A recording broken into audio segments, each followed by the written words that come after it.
Lewis Hamilton's win, the Mercedes 1-2 in the Japanese Grand Prix, very much overshadowed by the accident that has caused severe head injuries for Jules Bianchi. Right now, thoughts obviously with him, with his friends, family, with the Marussia team. Let's hope he makes a recovery.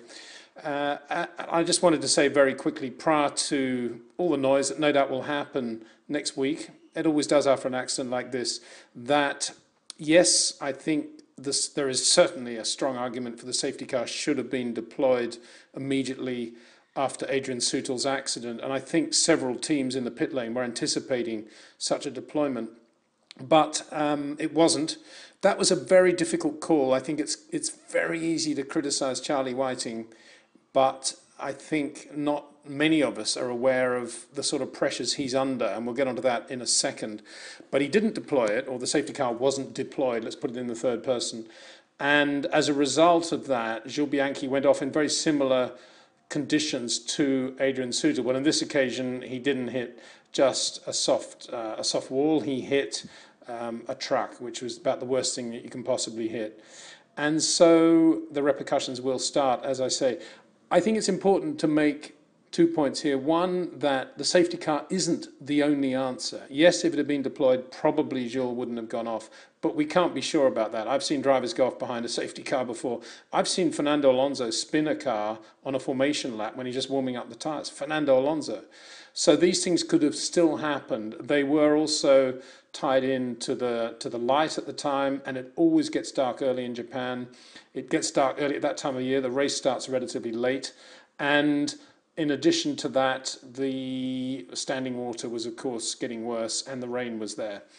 I think the conditions in themselves were okay to continue the race had there not been any incident at all.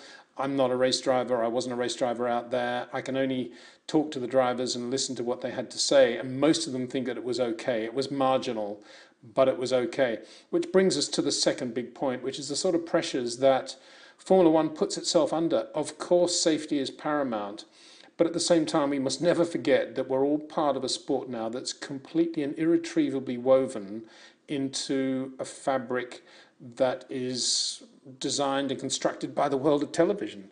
And everything that happens in Formula One these days happens because of television. We start races perhaps in marginal conditions because we have to put on a show. We have a reasonably long Grand Prix in difficult conditions because we have to put on a show. And we don't like to put out red lights to stop a race every time there's an incident because that's bad television. And that's the reason we do it. And everybody accepts that. The money that is in the sport is in there because of television.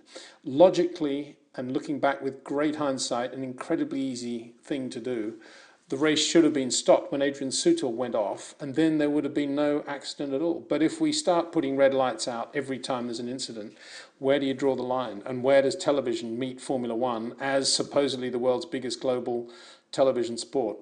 So lots of talk, and I think there will be a lot of talk about this one because of the conditions, because of the initial lack of a safety car.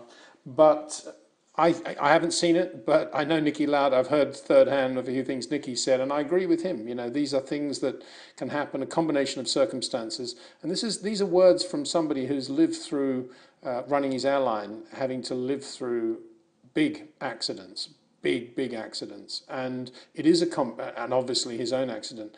And it is a combination of circumstances. I wish, in hindsight, that the race had been stopped. We all do, because then Jules wouldn't have had that injury. At the same time, let's hope that there isn't too much Monday morning quarterbacking after this one, and that it can be seen in the perspective in which it stands, which is, as I say, one that is dominated by the requirements to put on a show. And sometimes that show is very, very dangerous.